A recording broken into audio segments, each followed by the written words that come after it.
es necesario conocer las leyes del trabajo esotérico gnóstico, si es que en realidad de verdad queremos un cambio radical y definitivo. En nombre de la verdad diremos, que si por alguna parte hemos de empezar a trabajar sobre sí mismos, tiene que ser en relación con la mente y con el sentimiento. Sería absurdo empezar a trabajar con el centro motor, por ejemplo, que como ustedes ya saben, se relaciona con los hábitos y costumbres y acciones de tal órgano, de tal centro. Obviamente, esto sería como empezar con un faquirismo absurdo. Y a propósito de faquires, en la India hay faquires que, por ejemplo, levantan un brazo en alto y lo sostienen por tiempo indefinido hasta que llega a quedar rígido. Hay otros que permanecen firmes en un solo lugar durante 20 y 30 años, hasta convertirse en verdaderas estatuas. Mas, después de todo, ¿qué es lo que ganan esos faquires? Desarrollar un poco la fuerza de la voluntad, y eso es todo. No podemos pensar que ellos vayan a crear el cuerpo de la voluntad consciente. Es claro que no. No se puede recrear ningún cuerpo fuera de la novena esfera. Si fuera posible crear algún cuerpo en ausencia de la novena esfera, nosotros hubiéramos nacido pues del aire o de las aguas de algún lago o en una roca. No seríamos hijos de un hombre y de una mujer, pero somos hijos en verdad de un hombre y de una mujer. Entonces la creación siempre se realiza en la novena esfera. Eso es obvio. Así pues, ningún faquir podría crear el cuerpo de la voluntad consciente lejos de la novena esfera. Nada ganan, pues, los que se dedican al faquirismo, excepto desarrollar un poco la fuerza de la voluntad. Y eso es todo. Empezar, pues, con el centro motor sería absurdo. Aún más, empezar a trabajar con el centro sexual sin tener una información correcta del cuerpo de doctrina gnóstica, pues es absurdo, porque el que empiece en esas condiciones no sabe lo que está haciendo. Tiene conciencia clara del trabajo en la forja de los cíclopes. Puede caer, es obvio, en gravísimos errores. Recordemos que el primer centro es el intelectual, segundo el emocional, el tercero el motor, cuarto el instintivo, quinto el sexual. Existe también el sexto, que es la emoción superior, y el séptimo, el mental superior. Pero si empezáramos en realidad de verdad con los centros inferiores de la máquina orgánica, caeríamos en el error. Antes que todo en estos estudios, debemos empezar por los centros intelectual y emocional. Necesitamos en verdad cambiar nuestra forma de pensar. De lo contrario, marcharemos por el camino del error. ¿De qué serviría, por ejemplo, que ustedes asistieran a estas cátedras y no cambiaran su forma de pensar? Aquí se les dan muchos ejercicios esotéricos. Se les orienta doctrinariamente. Pero si ustedes no cambian su forma de pensar, ¿de qué sirve todo lo que aquí se les dé? Se les dice que hay que disolver el ego, Se les dice que hay que sacrificarse por la humanidad. Se les dice que hay que crear los cuerpos existenciales superiores del ser, etc. Pero si ustedes continúan pensando como antes, con los mismos hábitos mentales de otros tiempos, ¿qué sirve todo lo que estén escuchando aquí? Se les dice que hay que desintegrar el ego, pero ustedes continúan con sus viejos hábitos mentales, con sus formas y sistemas caducos de pensar. Entonces, ¿de qué les sirve la información que se les está dando? En las Sagradas Escrituras se habla muy claramente, y precisamente muy cerca de Juan el Bautista, sobre aquello del vino viejo y del vino nuevo. Nadie echaría, por ejemplo, dice el Cristo, vino nuevo en odre viejo, porque los odres viejos se romperían. Sí, pues que para el vino nuevo se necesitan odres nuevos. También dice el gran Cabir Jesús que a nadie se le ocurriría remendar o poner remiendo en ropa vieja con pedazos, dijéramos, de ropa nueva. Verbigracia, por ejemplo, romper un traje nuevo para remendar uno viejo. Eso sería absurdo, ¿verdad? Así también, esta nueva enseñanza es como el vino nuevo. Necesita odre nuevo. ¿Cuál es ese odre? La mente. Si no abandonamos las formas caducas de pensar, si seguimos pensando con los hábitos que antes teníamos, sencillamente estamos perdiendo el tiempo. Hay necesidad de cambiar la forma de pensar. Para el vino nuevo, odre nuevo se necesita. Así pues, necesitamos cambiar completamente nuestra forma de pensar a fin de recibir esta enseñanza. Ese es el punto grave de la cuestión. Porque si recibimos esta enseñanza y la añadimos a la forma que teníamos de pensar antes, a nuestros viejos hábitos mentales, nada estamos haciendo, nos estamos engañando a sí mismos. Querer enganchar el carro de la enseñanza gnóstica a nuestro viejo carro, todo dañado por el tiempo y lleno de basuras e inmundicias, es engañarnos a sí mismos. Se trata antes de todo de preparar el recipiente para recibir el vino de la enseñanza gnóstica. Ese recipiente es la mente. Solo así, con un recipiente nuevo, transformado, con un recipiente verdaderamente magnífico, se puede recibir ese vino de la enseñanza gnóstica. Y esto es lo que quiero que todos los hermanos vayan comprendiendo. Necesitamos que las emociones negativas sean eliminadas de nosotros. Porque esas emociones negativas, pues, no permiten un cambio de fondo. Es imposible transformarnos si aún poseemos dentro de nosotros emociones negativas. Nosotros tenemos que erradicar de nuestro corazón las emociones de tipo negativo, que son verdaderamente perjudiciales en todo sentido. Una persona que se deja llevar por emociones negativas se vuelve mentirosa en un 100%.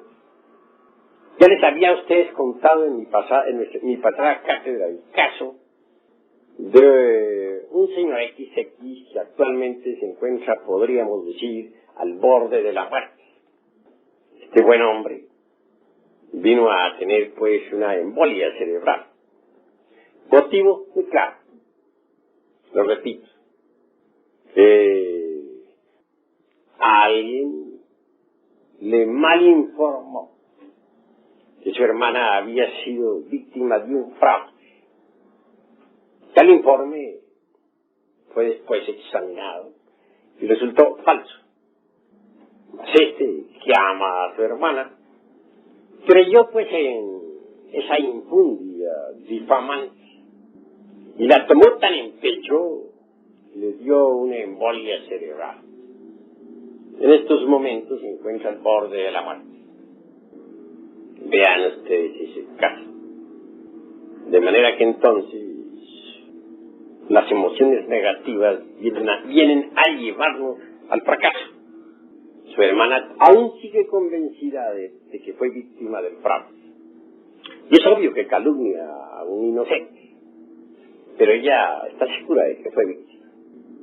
Personalmente examiné el caso y me di cuenta que ella misma se estaba autoengañando. Estaba mintiendo a sí misma, víctima de las emociones negativas. Y a su vez, calumniando a otro en forma inconsciente. De manera que les dije a ustedes, y repito, que las emociones negativas lo tornan a uno mentiroso. Observen ustedes las gentes cómo mienten, llevadas por las emociones negativas. Lanzan juicios falsos y luego se arrepienten.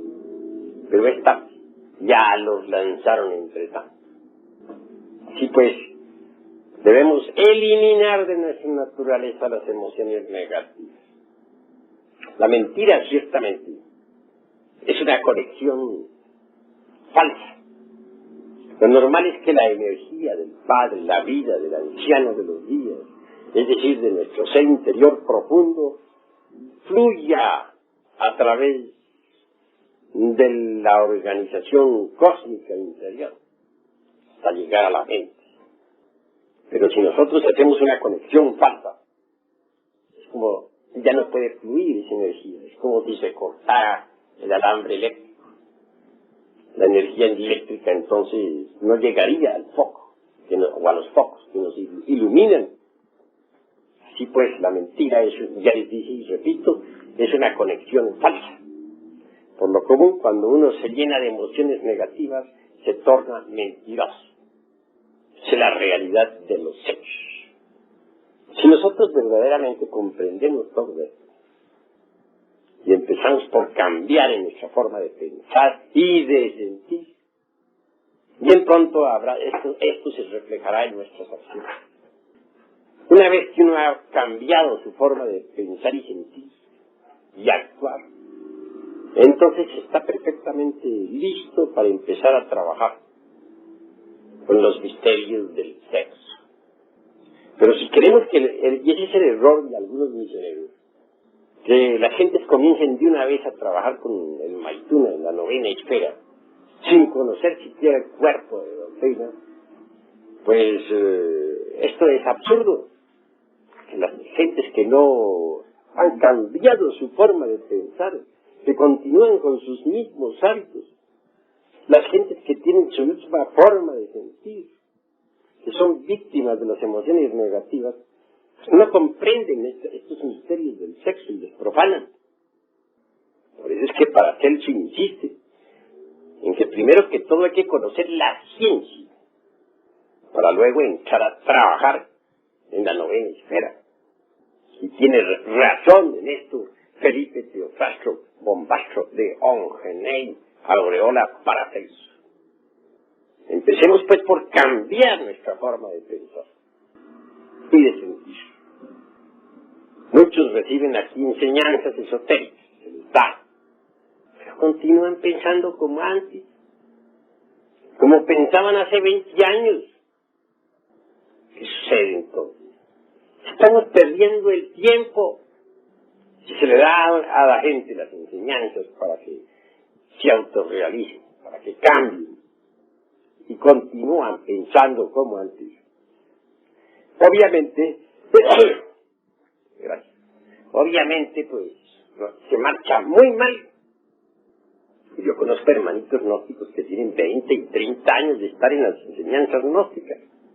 Y todavía piensan como pensaban cuando tenían 20 o 30 años de edad. Muy ilustrados, sí. Manejan muy bien las ideas. Pero si uno les examina detenidamente su vida, sus costumbres, ¿verdad? Que son las mismas que tenían antes. Conozco hermanos hasta muy juiciosos, misioneros y todo, que platican muy bien sobre la novia, que manejan el cuerpo de doctrina en forma extraordinaria, pero los he estado observando y resulta que actúan como cuando no eran gnósticos. Actúan como actuaban hace 30 años atrás. Tienen las costumbres viejas que tenían cuando nada sabían de estos estudios. Continúan con esas mismas viejas costumbres. ¿Qué están haciendo esos seres humanos entonces? Obviamente se están autoengañando miserablemente. Eso es obvio. Así pues, hemos de empezar por cambiar la forma de pensar y después la forma de sentir. Poner el vino nuevo, el vino gnóstico, en odres nuevos y no en odres viejos. Una mente decrépita, llena de hábitos viejos, de hábitos de hace 20 y 30 años atrás, no está preparada para recibir el vino de la noche. Una mente así necesita forzosamente pasar por un cambio total. De lo contrario, pues se está perdiendo el tiempo miserablemente. Con todo esto, ¿qué es lo que queremos saber?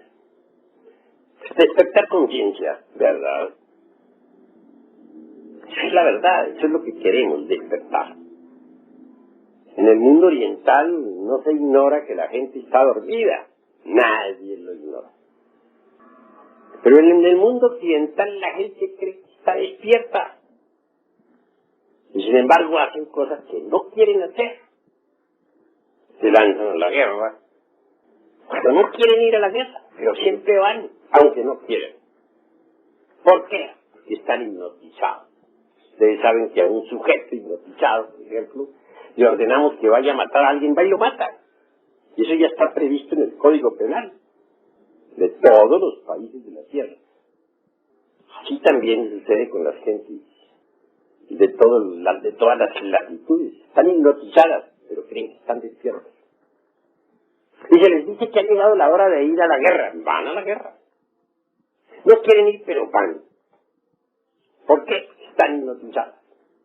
Y el hipnotizado es todo. Es gravísimo. Tremendamente cierto. Que necesitamos salir del sueño hipnótico. Eso es verdad, pero bueno, vamos a ver cómo salimos del sueño hipnótico. Si estamos contentos con nuestros hábitos mentales, con nuestros sistemas de razonar, con nuestros hábitos sentimentales, con nuestros distintos hábitos o costumbres adquiridas por la herencia y por la familia. Entonces, aunque estemos escuchando aquí en esta sala las enseñanzas, sencillamente estamos perdiendo el tiempo. Pregúntense ustedes a sí mismos, ¿para qué han venido? ¿Con qué objeto están ustedes reunidos en esta sala?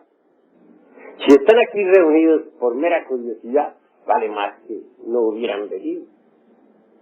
Si de verdad los anima el anhelo de cambiar, pero continúan muy contentos con sus viejas normas de pensar, sencillamente se están autoengañando. Si es que ustedes quieren enganchar el carro de la novia a su viejo tren carcomido por el tiempo y podrido hasta el tuétano de los huesos, pues están haciendo un juego muy tonto que a nada les conduce. Sí, pues, no nos engañemos así. Si ustedes quieren cambiar, seamos serios. Y empecemos por cambiar nuestra forma de pensar. Cada cual tiene una forma de pensar. Y cada cual cree que su forma de pensar es la más correcta.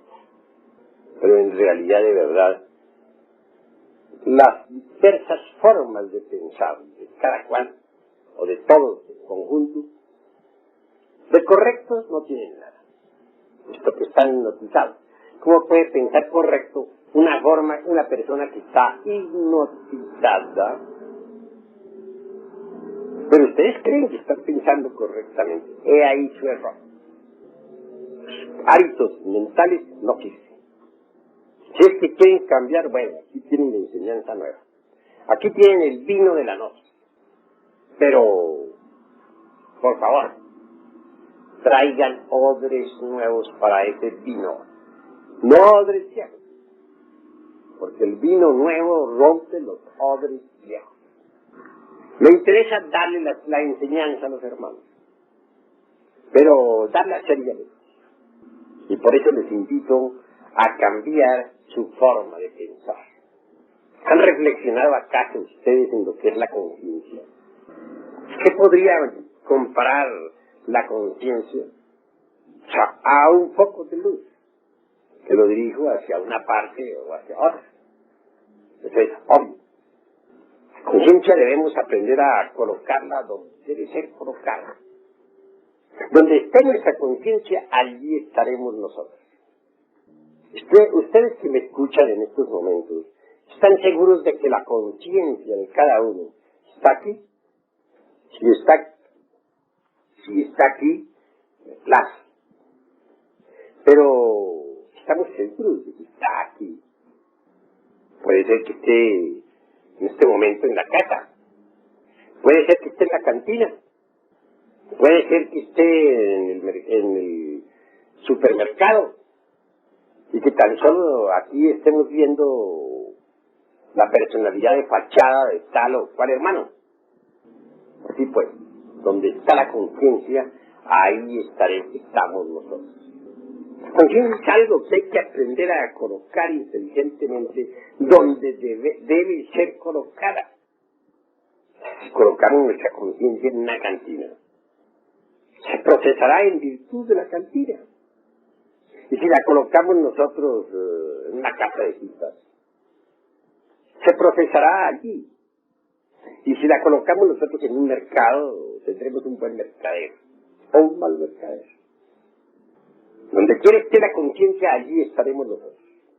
La conciencia está desgraciadamente embotellada. Y un yo de lujuria podrá llevar nuestra conciencia pues a una casa de citas. Un yo de borrachera se la podrá cargar por una cantina. Un yo codicioso se la llevará por allá para algún mercado. Un yo asesino se la llevará por allá a la casa de algún enemigo, etc. ¿A ustedes les parece acaso correcto no saber manejar la conciencia? Tengo entendido que es absurdo llevarla a lugares donde no debe estar. Eso es obvio. Desgraciadamente, repito, nuestra conciencia actualmente está enfrascada, sí, embotellada entre distintos elementos inhumanos que en nuestro interior cargamos. Necesitamos quebrar todos esos elementos dentro de los cuales se halla embotellada la conciencia. Pero digo, haríamos eso si no cambiáramos nuestra forma de pensar. Si estamos contentísimos con nuestros viejos hábitos caducos y extemporáneos que tenemos en la mente, ¿nos preocuparíamos acaso por despertar la conciencia? Claro que no.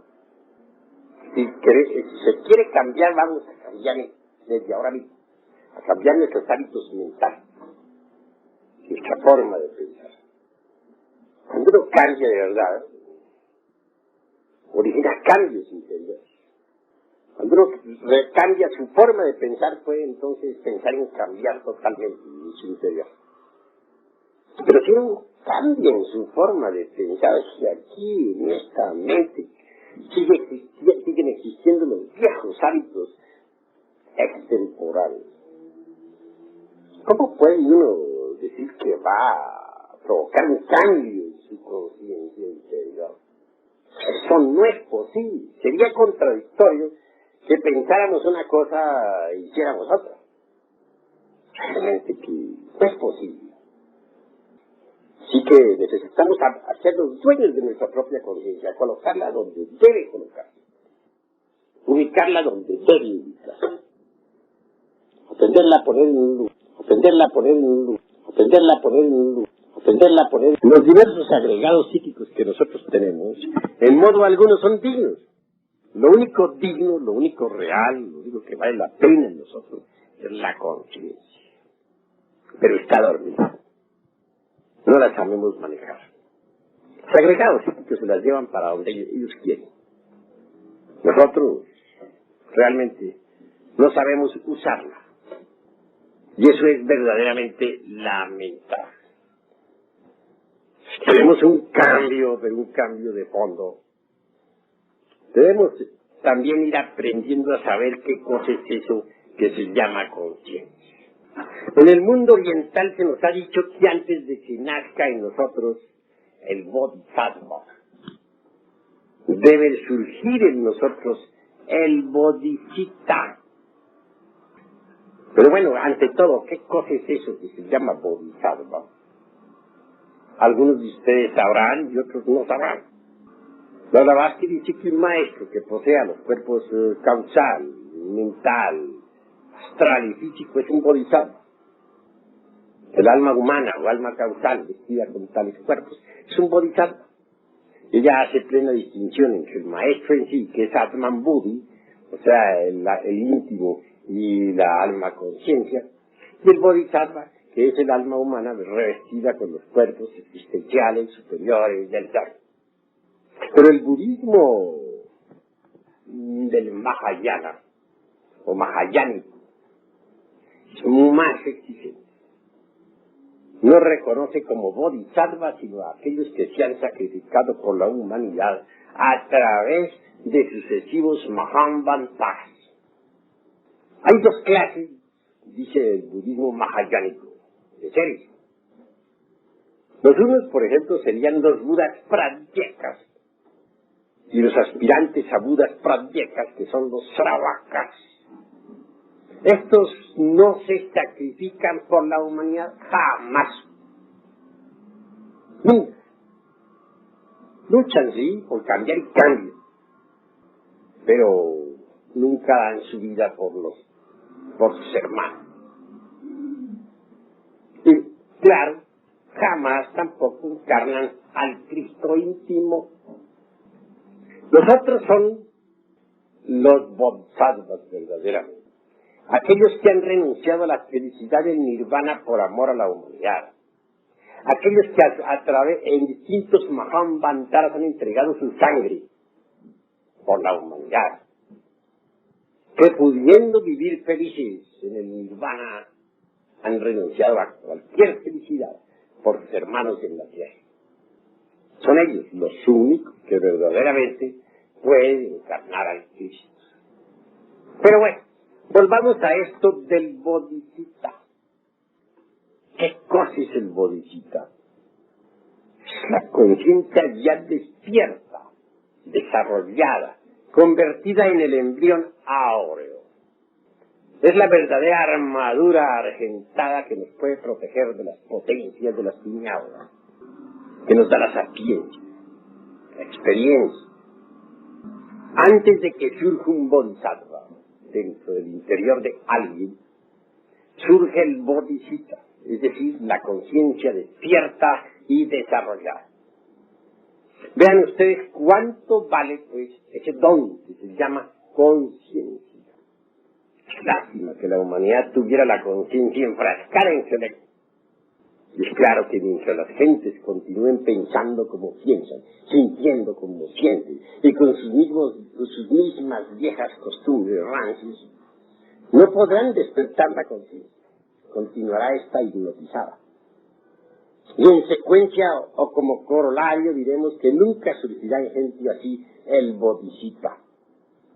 Cuando el bodhicitta, que es la conciencia desarrollada y despierta, surge en uno, en el aspirante, entonces pronto aparece el bodhisattva.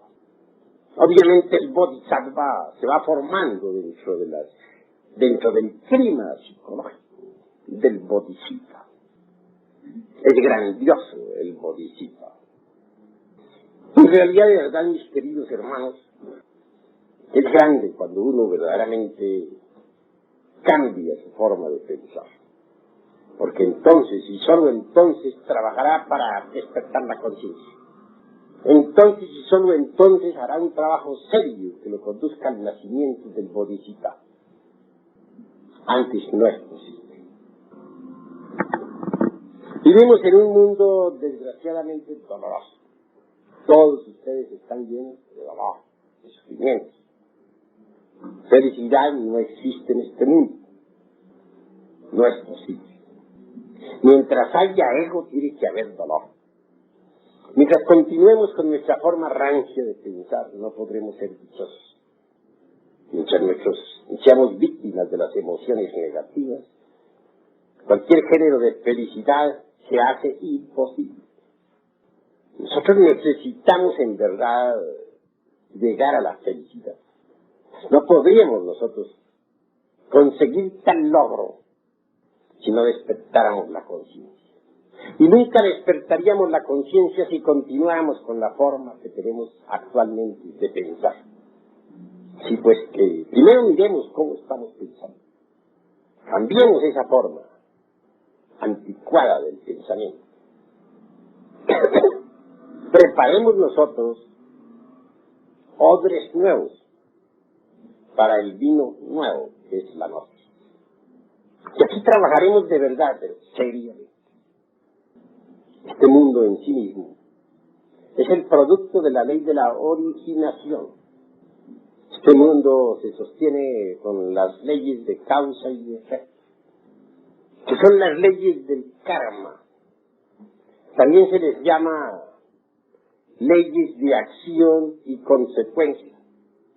Tal acción, tal consecuencia.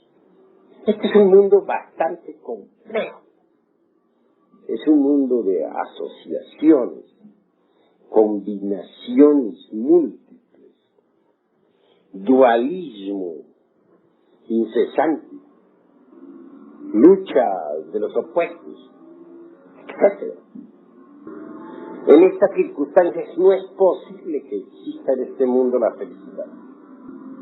Cada uno de nosotros tiene que pagar su karma.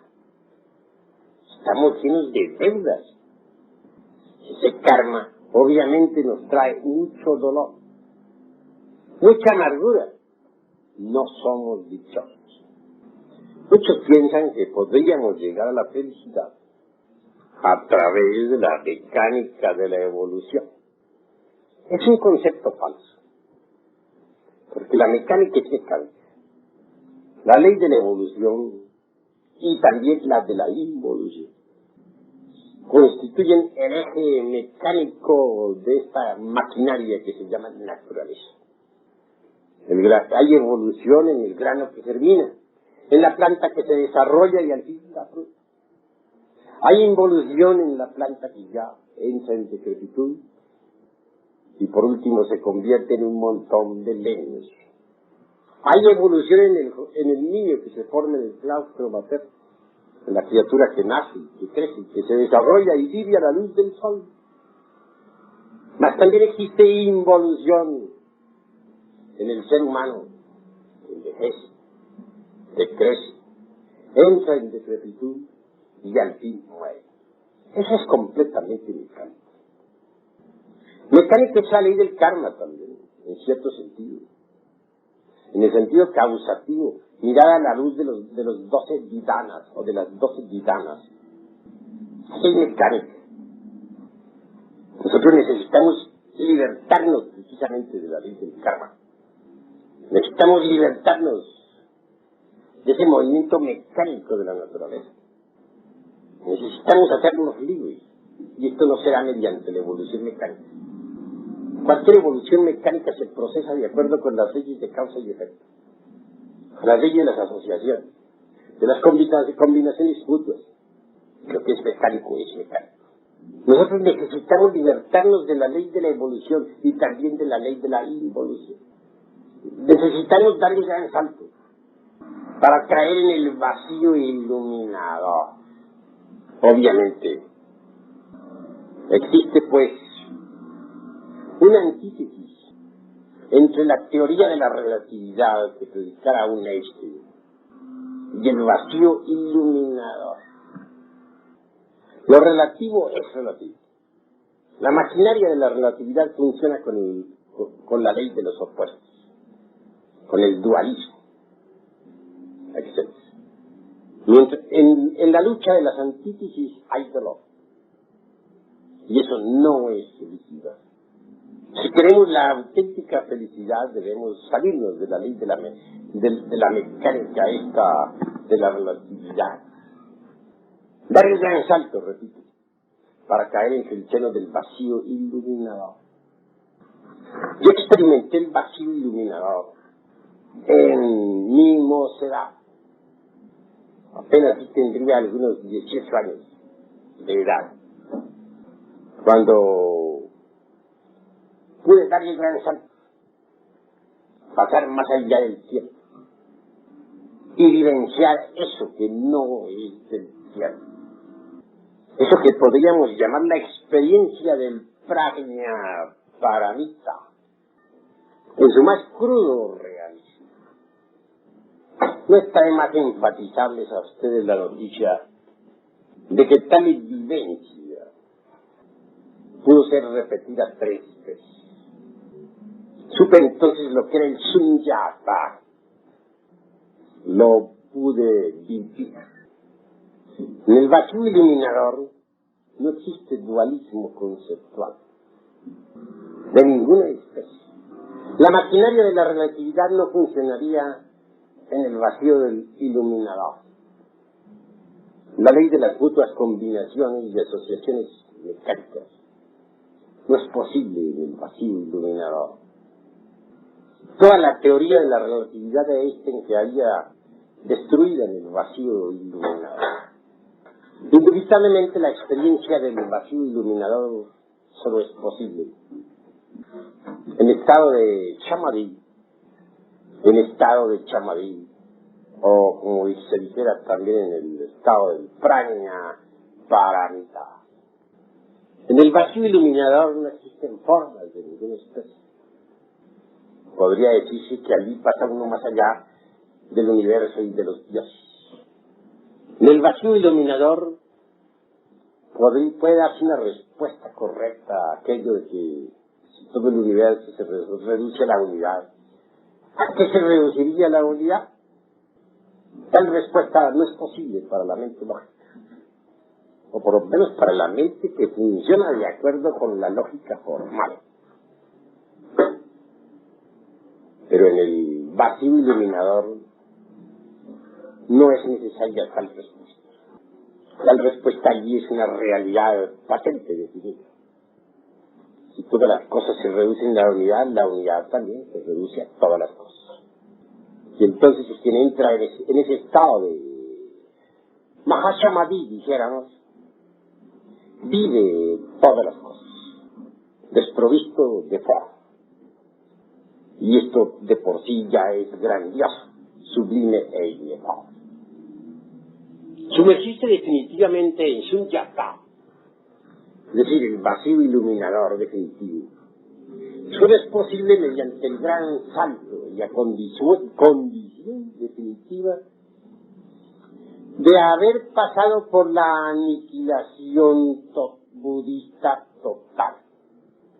De lo contrario, no sería posible. En aquella época aún no había pasado yo por la aniquilación budista. Y obviamente, a medida que me acercaba a la gran realidad, la conciencia se expandía en forma desmesurada. Es obvio que en esta situación, no habiendo pasado por la aniquilación budista, sentí indecible terror, motivo por el cual regresé al universo de la relatividad de Einstein. Repito, 3 veces experimenté con el vacío iluminador. Y supe en el sunyata, experiencia trascendental vivida, que hay más allá del vacío algo. ¿Qué? Eso que se llama talidad, la gran realidad. Lo supe con una intuición de tipo trascendental. Porque en el terreno de la intuición, o dentro del mundo de la intuicionalidad, hay distintos grados de intuición. Incuestionablemente, la más elevada o el más elevado grado intuicional es el de las mentes filosófico-religiosas o filosófico-místicas. Es el tipo de intuición que corresponde al prajna paramita. En facultad, pues, se permitió saber que más allá del mundo del vacío iluminador está la gran realidad. Bien, quiero afirmarles a ustedes en forma enfática que este camino de la gnosis conduce a la gran realidad. La gran realidad o la talidad, sunyata, prajna paramita, está más allá del universo de la relatividad, es decir, más allá de la mecánica esta de la relatividad, y más allá, mucho más allá del vacío iluminador. Es decir, la actualidad trasciende a estos dos opuestos que yo llamaría mecánica de la relatividad y vacío iluminador. No es el vacío iluminador la última palabra, es la antesala de calidad, es decir, de la gran realidad. Estoy hablándoles a ustedes no en forma meramente teórica, pasados Mahambaltas, experimenté la calidad, y como quiera que la conozca, tengo que dar de ello vivo testimonio. Lo importante para nosotros es pasar por una suprema aniquilación, a fin de que la conciencia convertida en bodhisattva y totalmente despierta pueda dar el gran salto para caerse el vacío iluminador. Un paso más y llegaremos a la pálida. Pero, como les digo, tenemos que empezar por cambiar nuestra forma de pensar, para trabajar correctamente sobre sí mismos, desintegrando realmente los elementos psíquicos indeseables que llevamos dentro. Podríamos conseguir nosotros el despertar de la conciencia, el desarrollo del bodhisattva, si antes no cambiáramos nuestra forma de pensar. Es necesario saber meditar, comprender lo que es la técnica de la meditación. Lo parte de la meditación es muy simple. ¿Qué es lo que queremos nosotros a través de la meditación? Tranquilidad. Parecería muy superfluo lo que estamos diciendo. Ustedes podrían objetarme que podríamos tranquilizarnos con una botella de vino, ¿no? Sí, claro. Podrían objetarme también que podríamos tranquilizarnos oyendo una sinfonía de Beethoven. Eso podrían ustedes decir. Pero en realidad, de verdad, conseguir la tranquilidad es lo más difícil que ustedes imaginarse puedan. Nadie podría tener tranquilidad mental, tener su mente en santa paz, si no ha eliminado de su centro intelectual el pensar caduco y extemporáneo que carga. Nadie podría tener paz si no hubiese eliminado de sí mismo previamente las emociones negativas y perjudiciales. Es que cuando un gnóstico, un agnóstico, se sumerge en meditación, busca tranquilidad. En esos instantes se propone trabajar sobre algún elemento inhumano que haya descubierto en sí mismo mediante la autoobservación.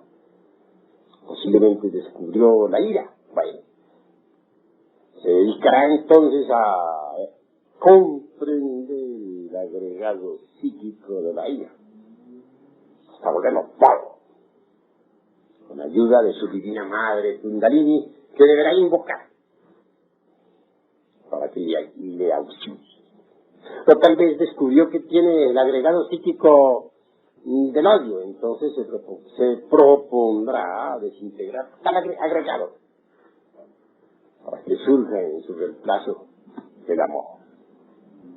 A medida que uno vaya desintegrando todos esos agregados psíquicos inhumanos que cargamos en nuestro interior, la conciencia irá despertando. Mucho se habla en la gnosis sobre el sexo, pero debemos primero cambiar nuestra forma de pensar para que tengamos una rica información, para que nos hagamos más conscientes de la enseñanza.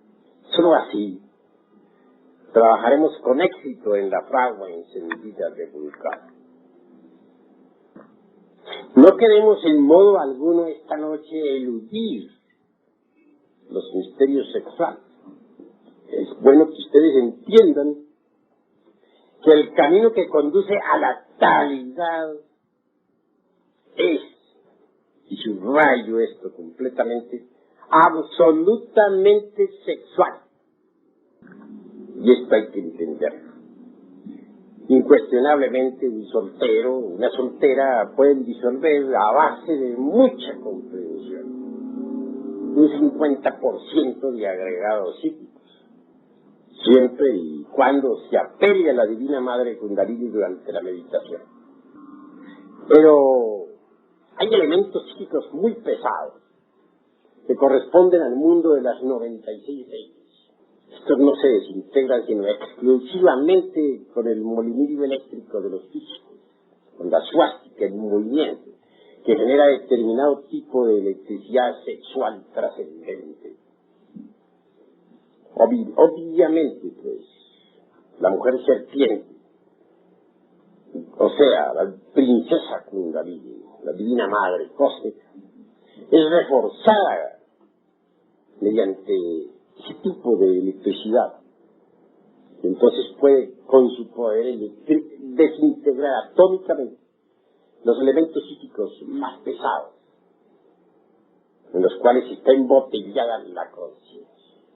Así poco a poco llega el instante en que la conciencia queda completamente liberada y despierta y lista para dar el gran salto y caer en el vacío iluminador, que es la antesala de la gran realidad. En este mundo se nos ha criticado demasiado porque ponemos énfasis en el sexo. Muchos suponen que hay muchos caminos que puedan conducir a la gran realidad.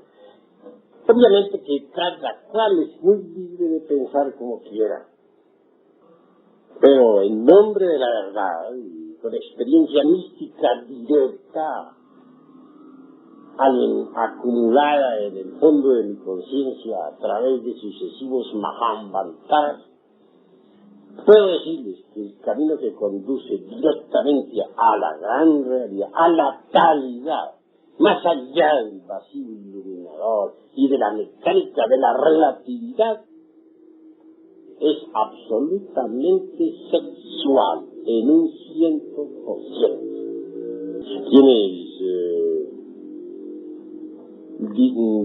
disienten en esta cuestión revelan con ese proceder psicológico desconocimiento de la cruda realidad. Es obvio que quien ha tenido verdadera experiencia en estas cuestiones a través de sucesivos Mahamvantaras sabe muy bien que así es, que no es posible de escaparse definitivamente de la mecánica de la relatividad por otra puerta o por otro camino que no sea el directo, el que lleva a la gran realidad. Sunyata es un término budista muy interesante que nos indica perfectamente la experiencia mística, vida, del que no solamente ha experimentado el vacío iluminador. Repito, dentro del terreno estrictamente místico budista, diciendo con muchos místicos o budistas ortodoxos que ponen el vacío iluminador como el máximo. Nosotros los gnósticos vamos más allá de la mecánica de la relatividad, más allá de esta maquinaria de la teoría de la relatividad de un Einstein, fundamentada en el dualismo conceptual, y también mucho más allá del vacío iluminador. Nosotros queremos la gran realidad, la experiencia vívida, sunyata, la vívida experiencia de los prajna paramitas. Gracias a Dios tenemos nosotros en nuestro interior la conciencia. Es precisamente el don más precioso. Lástima que esté enfrascada en el ego. Pero si conseguimos libertar a la conciencia, entonces estaremos listos para el gran salto, para el salto supremo. Una conciencia libertada es una conciencia que puede sumergirse en la gran realidad de la vida libre en su movimiento. Esta gran realidad es felicidad inagotable, más allá del cuerpo, de los afectos y de la mente. Es una felicidad imposible de describir con palabras. Todos queremos la felicidad y no tenemos la felicidad. Necesitamos ser felices, pero no es posible ser felices en un mundo de combinaciones. No es posible ser felices dentro de esta maquinaria de la relatividad. Recuerden ustedes que el ego es tiempo, que el ego es un libro de muchos tomos y que está expuesto a las leyes de causa y efecto. Es hora de que pensemos en libertarnos del karma, en libertarnos de este mundo doloroso, de esta maquinaria tan infernal. Es hora de que pensemos nosotros en la dicha verdadera de la gran realidad. Por eso les invito esta noche a cambiar su forma de pensar. Porque si ustedes cambian, podrán trabajar sobre sí mismos para libertar la conciencia. Pero si ustedes no cambian su forma de pensar, si solamente quieren esta doctrina para engancharla a su tren, un carro más enganchado a un tren viejo, decrépito y degenerado, pues están perdiendo el tiempo.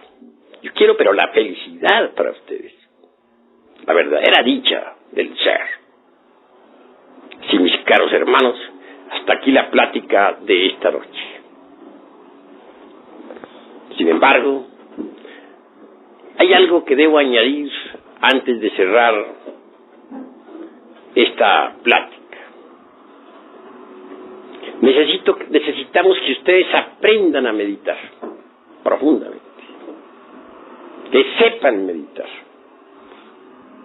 Cuando uno ha conseguido, pues, una verdadera concentración, llega a una verdadera dicha. Vean ustedes, si yo no hubiera tenido en vida la experiencia del vacío iluminador allá en mi mocedad, no estaría hablándoles ahora en la forma que les estoy hablando. Esa experiencia vívida jamás se borró de mi conciencia, ni de mi mente, ni de mi corazón. Es posible que en un samadhi de estos, es decir, en una práctica de meditación profunda, pueda la conciencia de un ser humano escaparse de entre el ego para experimentar la dicha del vacío iluminador.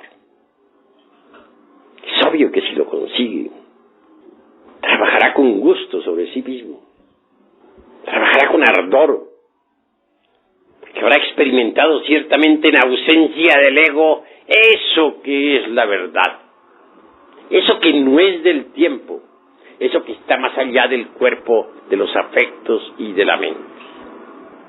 Aquí les he enseñado una forma sencilla de meditar, porque hay un tipo de meditación que está dedicado a la autoexploración del ego, con el propósito de desintegrarlo, de volverlo ceniza. Pero hay también otro tipo de meditación que tiene por objeto llegar algún día a la experiencia de lo real. Ojalá lo lograran ustedes, para que se sintieran animados interiormente y trabajaran sobre sí mismos. Sin embargo, conceptúo que es necesario tener algún mantra que les sirva. El mantra que les voy a dar esta noche es muy sencillo. Ya les di una palabra de ese mantra en una pasada plática y ustedes lo recordarán. Gate. Pero esta noche les voy a dar completas las palabras de todo el mantra. Gate, gate, para samgate, bodhi, swaha. En las grabadoras tiene que haber quedado grabado y también en los corazones. Repito, gate, gate, para samgate, bodhi, swaha. Ese mantra se pronuncia suavemente o con la mente y el corazón. Puede también usarse es decir, como verbo silenciado. Porque hay dos tipos de verbo articulado y verbo silenciado. El verbo silenciado es poderoso. Se relaja el cuerpo totalmente y después de relajado se entrega totalmente a su Dios interior profundo sin pensar en nada. Únicamente recitando con la mente y el corazón el mantra completo. Gate, gate, para samgate, bodhi, swaha. La meditación debe ser muy honda, muy profunda. Los ojos cerrados, el cuerpo relajado, entregados completamente a su Dios interior. Ni un solo pensamiento se debe admitir en esos instantes. La entrega a su Dios debe ser total. Y solamente el mantra debe resonar en su corazón. Este mantra entiendo que abre el ojo de Dharma. Este mantra profundo un día los llevará a ustedes a experimentar en ausencia del ego el vacío iluminado. Entonces sabrán lo que es el sunyata. Entonces entenderán ustedes lo que es el prajna paramita. Perseverancia es lo que se necesita. Con este mantra podrán ustedes llegar muy lejos. Conviene experimentar la gran realidad alguna vez en la vida, porque así se llena uno de ánimo para la lucha contra sí mismo. Esa es la ventaja del sunyata. Esa es la ventaja más grande que existe en relación con la experiencia de lo real.